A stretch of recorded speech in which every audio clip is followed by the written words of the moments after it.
একটি বাস্তব কাহিনী বলি, আশা করি পুরো ভিডিওটা দেখবেন। একটি ঘরে 4টি মোমবাতি জ্বলছিল।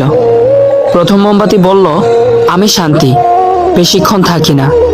এই বলে প্রথম মোমবাতিটি নিভে গেল। তারপর দ্বিতীয় মোমবাতি বলল, আমি বিশ্বাস, যেখানে শান্তি নেই সেখানে আমিও থাকতে পারবো না। এই বলে দ্বিতীয়টিও নিভে গেল। এবার তৃতীয় মোমবাতি বলল, আমি ভালোবাসা, যেখানে শান্তি আর বিশ্বাস নেই সেখানে আমার থাকা অসম্ভব। এই বলে সেও নিভে গেল। এইবার সেই ঘরে একটি ছেলে প্রবেশ করলো। প্রবেশ করে দেখলো 4টি মোমবাতির মধ্যে 3টি নিভে গেছে আর একটি মোমবাতি মিটমিট করে জ্বলছে। তখন ছেলেটা চতুর্থ মোমবাতির কাছে গিয়ে কাঁদতে কাঁদতে জিজ্ঞাসা করলো, তুমি কেন জ্বলছো? তুমিও তো নিভে যেতে পারতে।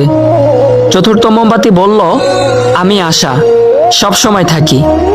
এখন তুমি চাইলে আমাকে দিয়ে ওই 3টি মোমবাতিও জ্বালিয়ে তুলতে পারো, অর্থাৎ শান্তি, বিশ্বাস আর ভালোবাসাকে ফিরিয়ে আনতে পারো। কি বুঝলেন? এই কাহিনী দ্বারা এটাই বোঝানো হয়েছে যে আপনি যদি কোনো একটা কাজ করেন, সেই কাজে যদি সফল না হন, কাজ করা বন্ধ করবেন না, চেষ্টা করবেন, আশা রাখবেন। মনে রাখবেন, আশা হচ্ছে অসীম অন্ধকারের মাঝে আলো চেনার ক্ষমতা। আসসালামু আলাইকুম ওয়া রাহমাতুল্লাহি ওয়া বারাকাতুহু।